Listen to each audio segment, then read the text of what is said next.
Kung nagdadalawang isip ka kung alin sa dalawa ang gusto mong bilhin, then this video is for you. Maraming curious. Sino or alin kaya ang mananalo between Comfast EW85 and Newfast A882 with the same ISP, in this case, the PLDT Home Fiber? Sa tingin po ba ninyo mga ka-IT, alin po ba sa dalawa ang mas astig? Sino or alin kaya ang mananalo kapag pinagsalpok natin ang dalawang access point? Based on specification po mga ka-IT, mukhang lamang si Comfast EW85. Comfast has 3 antennas, while the Newfast has only 2 antennas. Comfast theoretically can handle up to 160 users, while the Newfast is 76 plus users. Both AP naman po ay outdoor ready, waterproof, lightning-proof, durable, gigabit at naka-Qualcomm chipset. Now, let us test the range. Kung alin sa dalawa ang mas malayo ang maaabot. Saglit lang po ito mga ka-IT. So sa ngayon, Newfast po ang gamit natin. 40 to 50 meters. Nasa negative 62 dB. Pero kapag lumayo pa po tayo ng konti, 70 to 80 meters. Pumula na, negative 85 dB. Pero, tingnan ninyo ito mga ka-IT. Nag-switch po tayo sa Comfast on the same distance. At yun, bumalik sa green. Negative 64 dB to negative 69 dB. Kahit lumayo pa tayo ng konti, mga more than 100 meters, ganun pa din. So ang clear winner po natin mga ka-IT sa range testing po natin is Comfast EW85. May chance ba kayang manalo o humabol si Newfast A882 sa speed testing? Tingnan natin. Sa interface naman po mga ka-IT, parang walang pinagkaiba ang Newfast at Comfast. Parehong orange, parang kambal tuko. Meron po itong 4 na modes: router, AP, wireless bridge, repeater. You can set both ones to static, DHCP, or PVP-oE. Both also supports VLANs. Now, let's do this speed test. I am using 100 Mbps po mga ka-IT sa test na ito. At sa negative 20 to negative 23 dB, lagpas 100 Mbps ang NF-A882 from Newfast. Sa negative 50 dB naman po, lumagpas naging 112 Mbps, 30 meters po yan. So 111 Mbps naman po, 40 to 50 meters, negative 65 dB. At sa negative 74 dB naman ay nasa 89 Mbps, 60 to 70 meters. At 46 Mbps naman po, 70 to 75 meters, negative 84 dB. Medyo mapula-pula na. Sa negative 87 naman po dB, 25 Mbps ang nakuha ng ating Newfast A882, 75 to 85 meters. At sa negative 92 dB naman, minsan nawawala na po yung connection pero pumapalo pa ng 1.72 Mbps, that is 85 to 95 meters.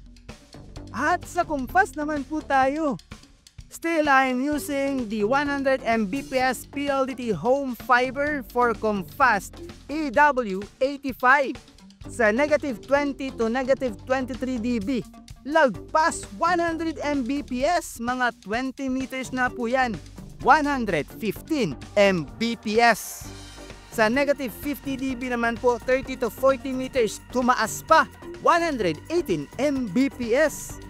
At nakakuha pa ng 116 Mbps, mga 50 to 60 meters, negative 65 dB.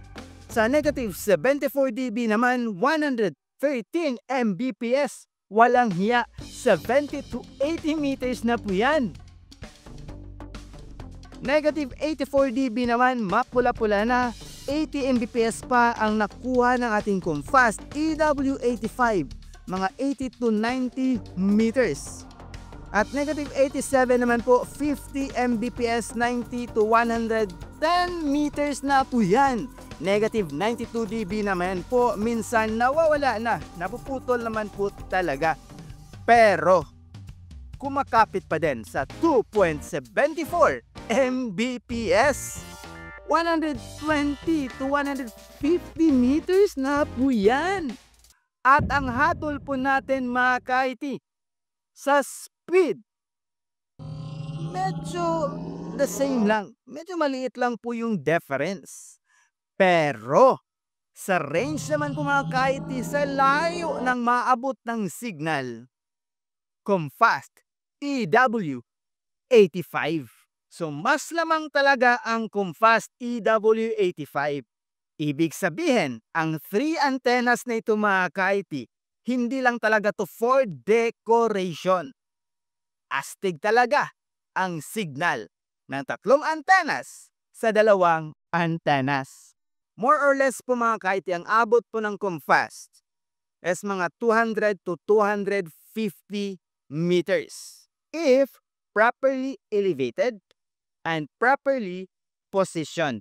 While the new fast naman po mga ka-IT is mga nasa 150 meters ang kaya po nito sa open space. So, alin ba sa dalawa ang bibilhin mo? Actually mga ka-IT, it depends on your budget at gamit. Both access points mo mga ka-IT are one of the best. So if you are just starting up a piso Wi-Fi business, I recommend NewFast A882. Dahil mas affordable pa ito ng konti sa ating EW85. At syempre, hindi mo pa alam kung gaano kadami ang inyong mga clients or magiging clients. At mas maganda po ito mga ka-IT kaysa bumili po kayo ng 2.4 GHz na mga access points like the EW71 or the AAP110, naka 2.4 GHz lang po yan. So ito may 5 GHz Wi-Fi na. So mas astig po talaga ito. So you start with this NewFast A882. Pero if may mga customers ka na sa inyong piso Wi-Fi business, marami-rami na, may income ka na, then I would recommend the Comfast EW85 para ma-handle ang parami mong Wi-Fi, piso Wi-Fi clients. At important note lang po pala mga ka-IT, itong Comfast EW85 at NewFast A882, hindi po ito gagana sa Cat4 cable.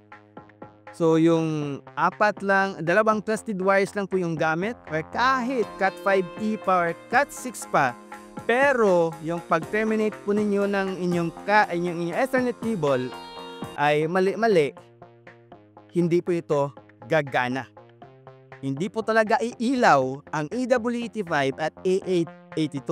So ito po yung sinasabi ng iba na sira na daw isang araw lang. So, na-experience ko po yan sa isa kong client na kabibili niya lang kahapon, kinabanggahan hindi na gumagana. Yun pala, cable ang issue. Sus mio.